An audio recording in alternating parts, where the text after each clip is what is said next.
The financial narrative of a technology titan is often a tale of two balance sheets, one projecting an image of unstoppable growth and market dominance, and the other, a more intricate ledger detailing the constant battle waged in the realm of cost of goods sold. For a company celebrated for its premium devices, the escalating price of iPhone components has become a central, defining drama that directly challenges the very profit margins that have made it a paragon of corporate wealth. This is not merely a story of sourcing cheaper materials, but a complex financial opera playing out in global supply chains, where the gross margin is the ultimate scorecard. Each new generation of the device introduces a more advanced semiconductor, a brighter, more resilient screen, and sophisticated sensor arrays, each innovation representing a significant line item expense that pressures the overall cost structure.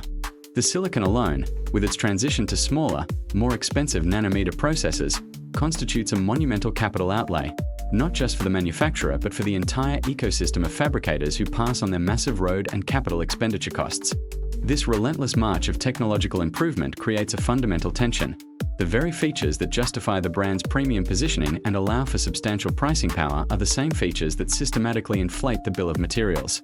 creating a precarious race where the selling price must outpace the compounding costs to preserve the sanctity of the margin percentage.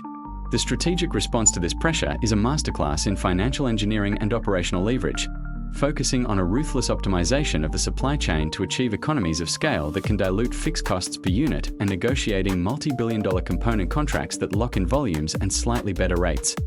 Furthermore, the entire business model undergoes a subtle but critical pivot, extending beyond the physical device to cultivate a high-margin services ecosystem. This creates a powerful, recurring revenue stream that is largely insulated from the volatility of component prices, effectively building a financial moat around the company's profitability.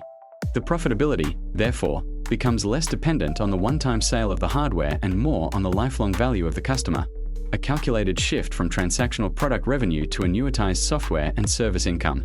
This holistic financial strategy acknowledges that the hardware, while the initial gateway, is part of a larger economic engine where the immense volume of devices in active use serves as a captive audience for a portfolio of high-profit margin services.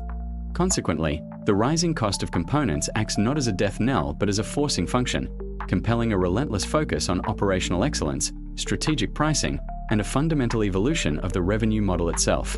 The company's financial health is thus maintained not by simply cutting costs or raising prices in isolation, but by orchestrating every element of its value chain, from the raw cost of a transistor to the lifetime value of a subscriber, into a cohesive system designed to protect and ultimately expand its industry-leading profit margins in the face of perpetual and mounting cost pressures.